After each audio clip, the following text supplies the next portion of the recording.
अभी तक हमने देखिए मैग्नेटिक इफेक्ट की बात की, मैग्नेटिक फील्ड की बात की, मैग्नेटिक फील्ड इंटेंसिटी की बात की। और अब हम मैग्नेटिक फील्ड में अगर कोई चार्ज मूविंग चार्ज मूव कर रहा हो तो उस पर कितना फोर्स लगेगा, इस आज की वीडियो में हम इस चीज़ पे बात करेंगे। तो अभी तक देखिए आपने रेस्ट चार्ज पढ़ा था इलेक्ट्रोस्टैटिक्स में। अब चार्ज अगर मूव करता है किसी मैग्नेटिक फील्ड में तो उस पर कितना फोर्स लगता है। तो देखिए when A charge particle moves in a magnetic field, a magnetic force acts on it. यानी कि जब कोई चार्ज मैग्नेटिक फील्ड में मूव करता है तो उस पर एक मैग्नेटिक फोर्स काम करता है। तो देखिए this force depends on the following factors. तो मान ली तो ये जो फोर्स है फॉलोइंग फैक्टर्स पर डिपेंड करता है। क्या क्या फैक्टर हैं ये देखिए।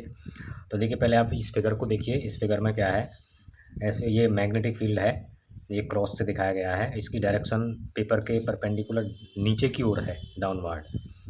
और मैग्नेटिक फील्ड की डायरेक्शन राइट साइड में है।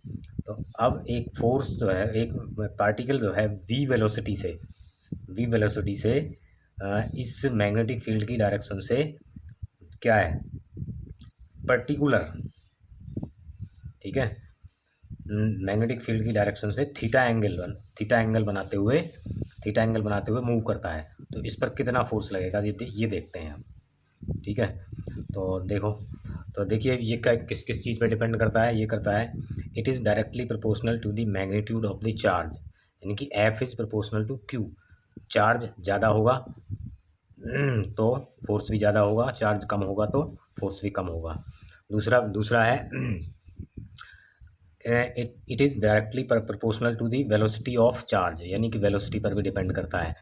वेलोसिटी भी जितनी ज़्यादा होगी तो फोर्स ज़्यादा होगा, और कम होगी तो कम होगा। और ये मैग्नेटिक फील्ड पर भी, मैग्नीट्यूड ऑफ मैग्नेटिक फील्ड पर भी डिपेंड करता है। और देखिए वेलोसिटी और मैग्नेटिक फील्ड के बीच में जितना भी एंगल थीटा है उसके साइन, उस एंगल के साइन पर भी डिपेंड करता है। साइन के भी डायरेक्टली प्रोपोर्शनल होता है। तो चार चीज़ों के प्रोपोर्शनल हुआ हो, charge, velocity, magnetic field and sine theta. अब इन चारों इक्वेशंस को कंबाइन कर दीजिए। तो कंबाइन करेंगे तो क्या होगा, F is proportional to Q V B sine theta. ठीक है, चारों को एक साथ ले लिया, मल्टीप्लाई में आएंगे ये। तो Q V B sine theta है। तो अब देखिए ये जो है तो प्रोपोर्शनल के साइन को हटाने के लिए हमें कांस्टेंट की ज़रूरत पड़ती है। तो मान लेते हैं कांस्टेंट के। तो F is equal to K Q V B sine theta, और के इज ए कांस्टेंट। अगर के की वैल्यू 1 है, तो ये हो जाएगा कि एफ इजिकल टू क्या, Q V B sine theta. और अगर देखिए क्यू तो वेक्टर फॉर्म में लिखें इसे, तो एफ फोर्स भी वेक्टर क्वांटिटी है, और वेलोसिटी भी, और ये भी। तो अब हम लेकिन Q जो है वो स्केलर क्वांटिटी है। तो ये दोनों की क्रॉस मल्टीप्लिकेशन है। साइन थीटा को हटाएंगे तो V क्रॉस B हो जाएगा, क्योंकि दो वेक्टर्स की क्रॉस मल्टीप्लिकेशन में साइन थीटा आता है। क्योंकि और इसकी डायरेक्शन जो होगी, जब दो वेक्टर्स की क्रॉस मल्टीप्लिकेशन होती है तो उस जो रिजल्टेंट होता है उसकी डायरेक्शन दोनों के परपेंडिकुलर होती है। ठीक है, तो F is perpendicular to V and B both, जैसा कि हमें फिगर से भी मालूम पड़ रहा है। तो देखिए ये इसकी डायरेक्शन ये है, इसकी डायरेक्शन ये है, तो इन दोनों के परपेंडिकुलर होगा ये। ठीक है, इन दोनों के परपेंडिकुलर इस तरह से। तो देखिए, तो अब देखिए इम्पोर्टेंट पॉइंट क्या है इसके, तो कुछ इम्पोर्टेंट पॉइंट हैं, देखिए ये हैं। तो पहला इंपॉर्टेंट पॉइंट है, अगर चार्ज एट रेस्ट, यानी कि चार्ज रेस्ट में हो तो वेलोसिटी जीरो होगी। तो वेलोसिटी जीरो है तो इस फॉर्मूले में रख देंगे तो ये सारा फोर्स जीरो हो जाएगा। If charge moves parallel to magnetic field, अगर पैरेलल का मतलब थीटा इजिकल टू जीरो होगा, तो वी के और बी के बीच में थीटा जीरो है तो साइन थीटा भी जीरो है, तो एफ भी जीरो हुआ। अब इस charge moves opposite direction to the magnetic field, ठीक इसके अपोजिट में, तो दोनों के बीच एंगल हो जाएगा 180, और या एंटी पैरेलल कह सकते हैं इनको। और साइन 180 की वैल्यू भी जीरो होती है। ठीक है, तो इन तीनों कंडीशंस में ही जो है क्या है, फोर्स जो है जीरो होगा। अब अगर if charge is negative then the force is opposite direction to the positive charge. अगर चार्ज ये फार्मूला है पॉजिटिव चार्ज के लिए, अगर चार्ज नेगेटिव हो तो यहाँ माइनस साइन आ जाएगा, तो इसकी डायरेक्शन हो जाएगी माइनस में, क्या इसके अपोजिट हो जाएगी, जो पॉजिटिव चार्ज के है उसके अपोजिट हो जाएगी अगर माइनस है। तो अब देखिए आगे आगे क्या है, आगे ये है। तो चौथा पॉइंट है अगला, if charge moves perpendicular to magnetic field, अगर इन दोनों के बीच में वेलोसिटी और वेक्टर के भी मैग्नेटिक फील्ड के बीच में 90 डिग्री का एंगल हो तो साइन 90 इजिकल टू 1, तो एफ इजिकल टू क्यू भी हो जाएगा। और ये कंडीशन, इस कंडीशन में फोर्स मैक्सिमम होता है, ठीक है।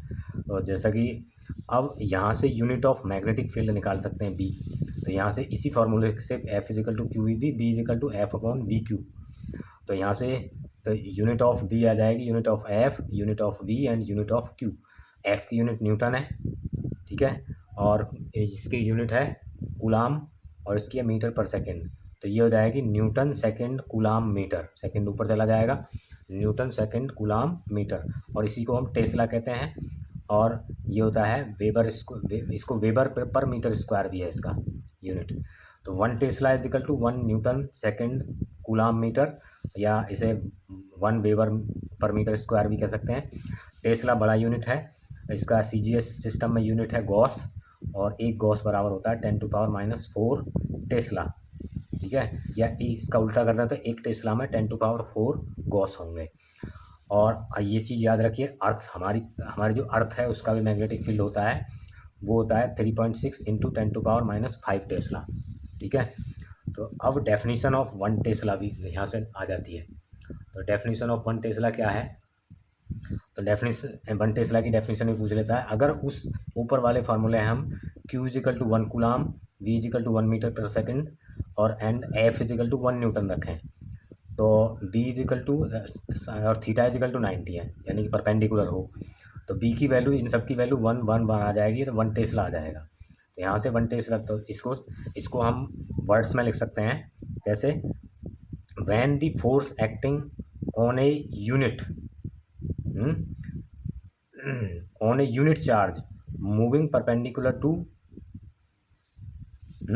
when the force acting when 1 Newton force when the force acting on a unit charge moving perpendicular to magnetic field with a speed of 1 meter per second is 1 Newton, यानी कि किसी moving charge पर जो उसके magnetic field के perpendicular move कर रहा है उस पर जो लगने वाला बल है, वो जो फोर्स है वो मैग्नेटिक फील्ड, तो क्या होगा 1 मीटर पर सेकेंड स्क्वायर से मूव करे और फोर्स हो 1 न्यूटन, ठीक है।